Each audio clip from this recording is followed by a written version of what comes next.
मांगा वो पद्म गुणा कर उपहार दिया माँ, रिटर्न हो सकता ना जो उपकार किया माँ, उपकार किया माँ। हे माँ जगदम्बे, माँ जगदम्बे, मांगा वो पद्म गुणा कर उपहार दिया माँ, रिटर्न हो सकता ना जो उपकार किया माँ, उपकार किया माँ। हे माँ जगदम्बे, माँ जगदम्बे, शिव बाप के वरदानों को जो का तो अपनाया, आसान हो सब बच्चों को इस ढंग से समझाया। रोटी को चूर मसल कर, रोटी को चूर मसल कर रसदार किया माँ, रिटर्न हो सकता ना जो उपकार किया माँ, उपकार किया माँ। हे माँ जगदम्बे, माँ जगदम्बे, बाली उमर कोमल कन्या लिया गोवर्धन सिर पे, नारी नहीं अबला है शक्ति दिखा दिया करके।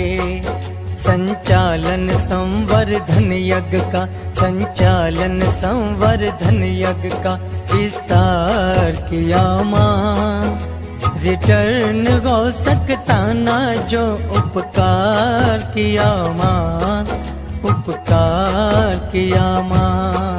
हे माँ जगदम्बे, माँ जगदम्बे, वैरायटी वर्ण वर्ग के बच्चे संख्या ना गिनती, लालन पालन किया जहाँ ना बोल बात मिलती।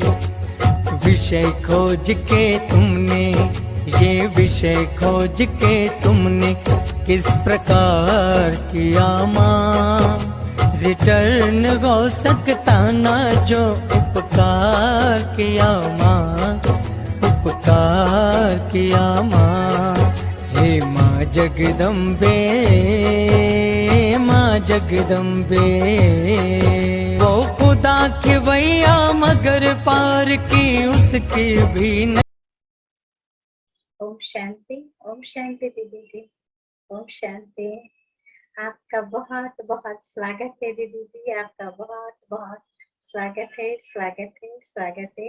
आप दादा की ओर से और मधुबन निवासियों की ओर से, पावर ऑफ सकाश चैनल की ओर से और हमारे प्यारे मीठी दादियों की ओर से आपका दीदी जी बहुत बहुत स्वागत है, स्वागत है। और साथ साथ में आप सभी व्यूअर्स, ब्यूटीफुल एंजल्स, आपका भी बहुत बहुत स्वागत है, स्वागत है। तो चलिए अभी हम जल्दी जल्दी भाई जी की विशेषता सुने, क्योंकि भाई जी की विशेषता सुनते सुनते तो इतना आनंद आता है और धारणा मूर्त बनने की जैसी दृढ़ता मिलती है। तो हमारी प्यारी दीदी जी के मुख कमल से हम भाई जी की विशेषता सुनते हैं। ओम शांति दीदी। आज हम देखने जा रहे हैं जगदीश भाई के लिए अन्य बहनें, वे भी अपने उद्गार हम सभी के बीच रख रही हैं। हेडिंग है ददीची ऋषि माफिक, उन्होंने हड्डी हड्डी सेवा में लगाई। दिल्ली पांडव भवन, करोल बाग सेवा केंद्र की तथा न्यायविद प्रभाग की निर्देशिका ब्रह्मा कुमारी पुष्पा बेंदी जगदीश भाई साहब के साथ ये अपने अनुभव सुना रही हैं। दिल्ली के कार्यक्रमों में मैं जगदीश भाई को देखती थी और उनसे सुनती भी थी। उन दिनों रजौरी गार्डन ही दिल्ली का बड़ा सेंटर था, वहां कोई ना कोई मीटिंग या अन्य कार्यक्रम होते रहते थे। सन 1970 में एक बड़ी मीटिंग सभी भाई बहनों की थी, जिसमें जगदीश भाई जी ने सबको सेवा के बारे में कहा। मैंने बहुत नजदीक से उनको देखा कि वे सब में एक बहुत उमंग उत्साह भर देते थे। उसी समय सबका हाथ खड़ा कराया कि कौन कौन प्रदर्शनी करेंगे। हमारे लौकिक माता पिता ने हाथ खड़ा किया और मुझसे जगदीश भाई जी ने पूछा, आपको प्रदर्शनी समझाना अच्छा लगता है? मैंने कहा हाँ जी। उन्होंने कहा बस फिर क्या, आप तो तुरंत बाबा का नाम वाला कर देंगी। सचमुच उसके अगले ही दिन से हमारे लौकिक घर और आसपास के क्षेत्र में कई प्रवचन और प्रदर्शनी के कार्यक्रम लगातार हुए, जिनमें दादी ऑलराउंडर माना दादी गुलजार दादी की लौकिक माता जी और सुदेश बहन अक्सर आया करती थी, जिससे सब तरफ बाबा का संदेश मिलने की लहर फैल गई और हमें भी बड़ा आनंद आने लगा। हेडिंग है, बहनों में हिम्मत भरकर उनको आगे बढ़ाते थे। भ्राता जी में हिम्मत भरने और परखने का जबरदस्त गुण था। जब मैं सन 1976 में दिल्ली पांडव भवन में समर्पित हुई, तब सेवा के कई कार्यक्रम हम करते रहते थे, परंतु सन 1981 में पूरे भारत और विश्व का संगठित कार्यक्रम महायज्ञ के रूप से लाल किला मैदान पर हुआ। अब जगदीश भाई जी ने मेरे ऊपर बहुत बड़ी ड्यूटी लगा दी, जबकि मुझे इतना अनुभव नहीं था। सभी राज्यों के अपने अपने स्टॉल थे। मुझे कहा गया कि आपको पूरे योग शिविर की जिम्मेवारी संभालनी है, जिसमें 8 पंडाल बनाने थे, 6 हिंदी के लिए और 2 इंग्लिश के लिए, जिसे सभी लोग राज्यों की क्लासेस ले सके। इसके अलावा शिविर से संबंधित सारा साहित्य छपवाने की भी ड्यूटी दे दी गई थी, जैसे रोज के प्रवचन का paper, form book, register, record के लिए अनुभव पत्र आदि। इन सब को हिंदी और अंग्रेजी दोनों भाषाओं में छपवाना था। इतनी बड़ी जिम्मेवारी उठाने की शक्ति मेरे में नहीं थी, लेकिन भ्राता जी के सामने ना भी नहीं कह पाई। बड़ी हिम्मत से मैंने यह कार्य शुरू किया। मेरे पास हिंदी का मैटर तो था, लेकिन इंग्लिश के लिए क्या करें? मैंने भाई साहब से कहा, भाई साहब अंग्रेजी मैटर के लिए क्या करें? उन्होंने कहा, आपके सेंटर पर कोई अंग्रेजी जानने वाले तो होंगे, उनसे अनुवाद करा लो। पांडव भवन के पास ज्ञान में चलने वाले एक परिवार में एक भाई बड़ा ऑफिसर था। उससे मैंने पूछा तो उसने खुशी खुशी से कर दिया। इस प्रकार क्लास में आने वाले भाई बहनों से भी कैसे सेवा कराई जाए, यह भी भाई साहब ने मुझे सिखाया। अनुवाद होने के बाद मैंने भाई साहब को कहा, इस मैटर को आप एक बार पढ़कर फाइनल कीजिए। वे मेले के कार्य में इतने व्यस्त थे, उनके पास टाइम ही नहीं था। उन्होंने कहा, जैसे इसका अनुवाद कराया है, वैसे और एक व्यक्ति को ढूंढो जो इसका करेक्शन करे। मैंने कहा, भाई साहब आप ही करके दीजिए, आपने देख लिया तो अच्छा होगा। फिर उन्होंने और किसी से करा करके दिया। हेडिंग है, उनके बोल मेरे लिए वरदान बन गए। योग शिविर कराने की जिम्मेदारी गुजरात की बहनों की थी। वे रहती थी दूसरे स्थान पर। सुबह 6 बजे तक मेले में उनको आना होता था। कभी ट्रैफिक में फंस जाती थी, कभी दादी जी से मिलने उनको जाना होता था, कभी और कोई कारण बन जाता था। एक दिन 6:30 बज गए, कोई नहीं आया। पंडाल में लगभग 200 लोग योग शिविर के लिए आए थे। शिविर कराने वाली बहन आई नहीं। मैं तो घबरा गई। तुरंत मैंने शक्ति नगर फोन किया। मैंने कहा, भाई साहब शिविर में 200 लोग बैठे हैं, फलानी बहन नहीं आई है, मैं क्या करूं? मेरी आवाज रोने जैसी हो गई थी। भाई साहब ने कहा, आपको आत्मा का ज्ञान पता है? मैंने कहा, जी मुझे ये पता ही नहीं पड़ा कि भाई साहब ऐसे क्यों पूछ रहे हैं। फिर उन्होंने कहा, आज शुरू कर दो।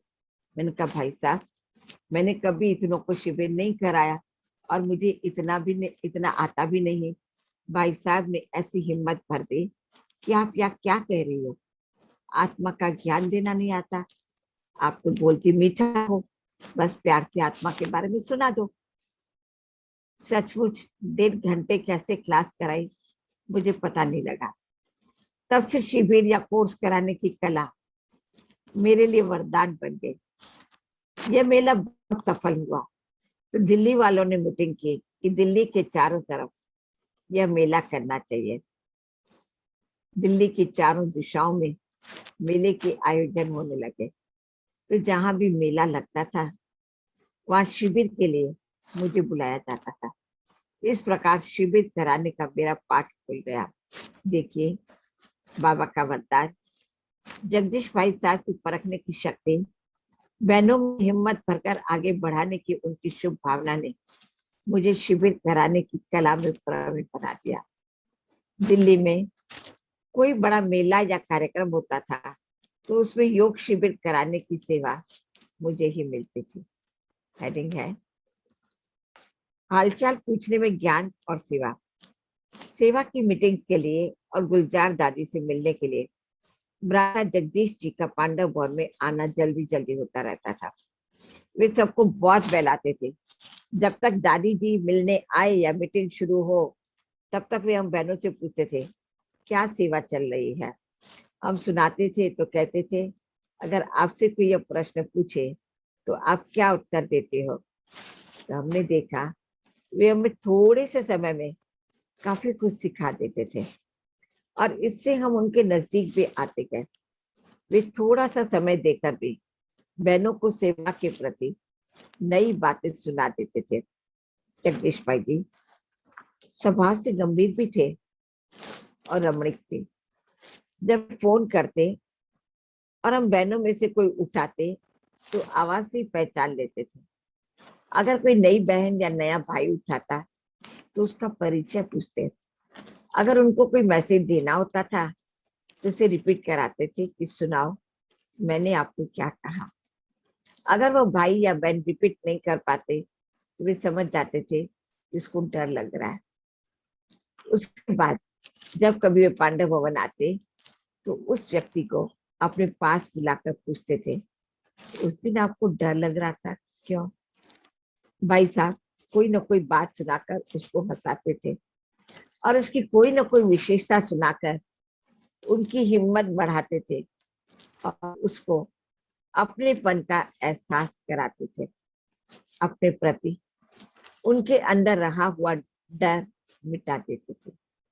हेडिंग है जब कोई नई प्रेरणा आती थी तब ब्रह्मा बाबा जगदीश भाई को याद करते थे। आप सब जानते हैं कि साहित्य द्वारा उन्होंने बाबा को और बाबा के ज्ञान की गुह्यता को स्पष्ट किया है। उनका साहित्य पढ़कर जो अपनी बुद्धि का कपाट खोल लेते हैं वे दूसरों का भी खोल सकते हैं। जगदीश भाई का निवास स्थान दिल्ली ही रहा। वे शुरू से मधुबन आते रहते थे। साकार बाबा से मार्गदर्शन राय सलाह लेते रहते थे। बाबा भी उनको अचानक जब चाहे तब बुलाते रहते थे। साकार बाबा को कोई भी प्रेरणा आती थी, संकल्प आता था तो कहते थे जगदीश बच्चा कहाँ है, उसको बुलाओ। तुरंत जगदीश भाई मधुबन पहुंच जाया करते थे। जब मैं सेंटर पर रहने लगी तब बहुत छोटे थे। जगदीश भाई के साथ सेवा करने के, उनसे मार्गदर्शन लेने के अवसर मिलते थे। उनसे बहुत कुछ सीखा। वे ज्ञान के बहुत प्रिय राज हम बहनों को सुनाते थे। हेडिंग है उनको एक ही धुन थी। यज्ञ के इतिहास में जगदीश भाई साहब का बहुत बड़ा और विशेष रोल रहा। वे अपने आप में सिर्फ एक महान विभूति ही नहीं लेकिन यज्ञ के आधार स्तंभ थे। प्यारे बाबा को प्रत्यक्ष करने में, इस यज्ञ को आगे बढ़ाने में, इस ईश्वरीय परिवार और संगठन को जोड़ने में उनका बहुत बड़ा पाठ रहा। यज्ञ के साहित्य की शुरुआत के आधार ब्रह्मा बाप रहे लेकिन ब्रह्मा बाप के राइट हैंड जगदीश भाई रहे। वे अक्सर कहा करते थे बस मुझे एक ही धुन है कि मैं कैसे बाबा को प्रत्यक्ष करूं। इसलिए मैं सोचता रहता हूँ, मंथन करता रहता हूँ, लेटा भी रहता हूँ, ताकि आत्माएं जग जाए, ये जान जाए कि भगवान धरती पर आ चुके हैं। हेडिंग है मधुबन के प्रति अपार भावना। जब भाई साहब की तबीयत अच्छी नहीं थी, उससे कुछ समय पहले वे पांडव भवन में गुलजार दादी से मिलने आए थे। मेरे से पूछा, सेवा कैसी चल रही है? आज सबको बाबा ने सेवा के निमित्त बनाया है। मैंने कहा, नहीं भाई साहब, असली बेहद की सेवा तो आप करते हैं। तो उन्होंने बोला, देखो ये शरीर कितना समय और चलेगा। क्या क्यों भाई साहब, आपको ब्रह्मा बाबा जितने समय तो रहना होगा, सेवा करनी होगी। भाई साहब बोले, बाबा तो आबू पर्वत पर रहे, स्वच्छ शुद्ध वातावरण में है, वहां तपस्या की। मैं तो यहाँ दिल्ली की गलियों में सेवा करता रहा, इतने प्रदूषण में रहा। यहाँ का वातावरण कैसा है? चारों ओर भीड़ की भीड़ है, और मैं दिन रात सेवा में भागता रहा। कब तक चलता है? शायद उन्हें अपनी तबीयत का पहले से एहसास रहा हो। मुझे उस समय तो कुछ नहीं लगा, परंतु कुछ समय बाद उनकी तबीयत ज्यादा बिगड़ी, तब उनकी यह बात बार बार याद आती रही। उनमें विशालता, दूरदर्शिता, अडोलता देखने जैसी थी। एक बल, एक भरोसे का विश्वास उनमें बड़े कमाल का था। ददी चिरेशी माफिक हड्डी हड्डी सेवा में लगाई। ऐसे थे भ्राता जगदीश जी, उनको हमारा शत शत नमन। बहुत ही बड़े प्यार से हमारी पुष्पा बहन ने जगदीश भाई के अनुभव को हम सभी के समक्ष रखा। किस प्रकार से बहुत छोटी सी आयु में वे यज्ञ में आए और सेवाओं में समर्पित हुए।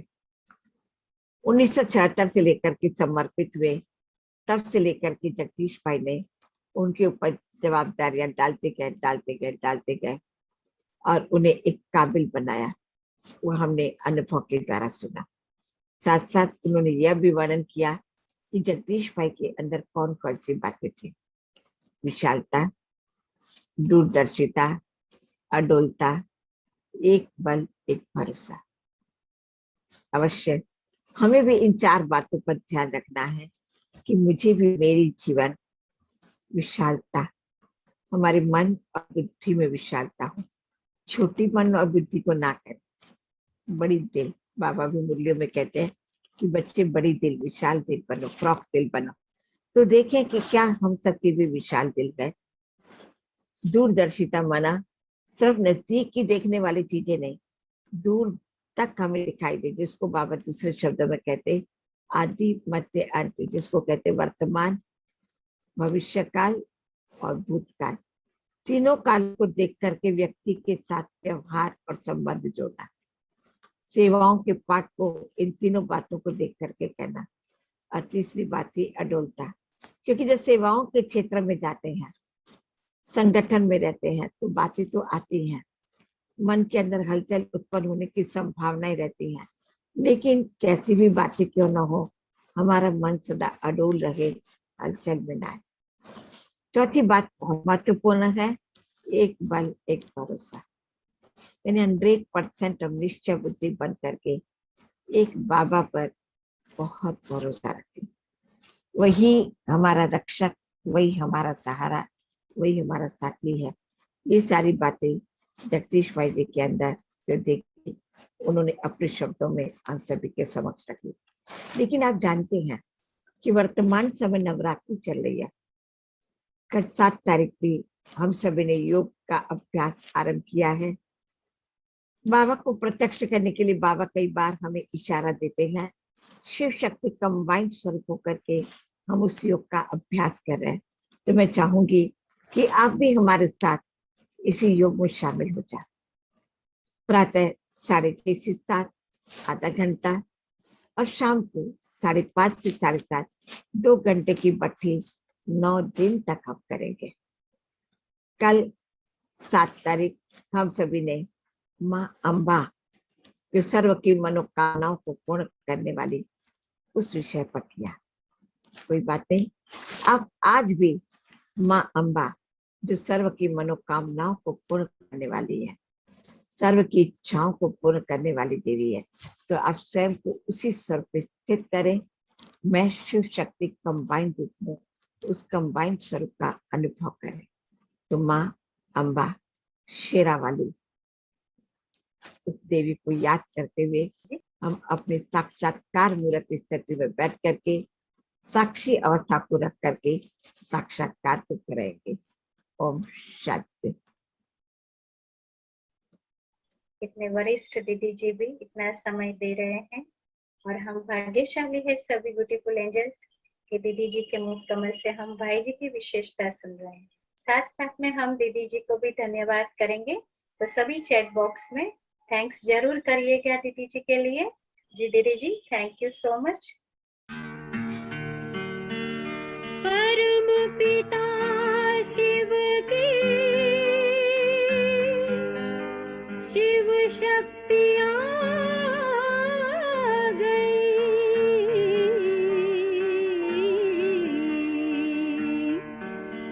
शिव शक्तियाँ आ गई।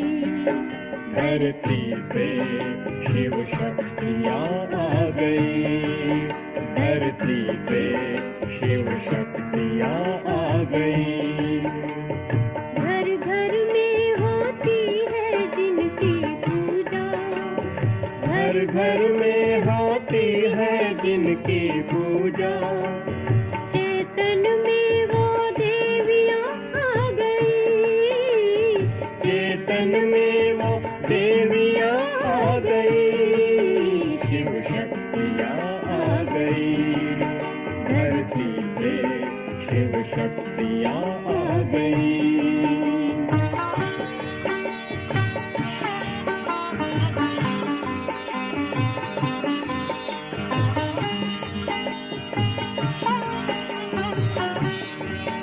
बन ज्ञान गंगा वो अमृत पिलाए। बन ज्ञान गंगा वो अमृत पिलाए। वो माँ बन के उमंग को बढ़ाए। वो माँ बन के उमंग को बढ़ाए। वो सर्व की प्यास बुझा रही है। वो सर्व की प्यास बुझा रही है। शिव शक्ति। ओम शांति। और अभी हम कल मिलेंगे 8 बजे, 8:30 बजे। तो चलिए अभी कल तक के लिए गुड नाइट, ओम शांति। और वंस अगेन दीदी जी का भी बहुत बहुत शुक्रिया और हमारे प्यारे मीठे बाप दादा का भी बहुत बहुत शुक्रिया। आप सभी का भी बहुत बहुत शुक्रिया।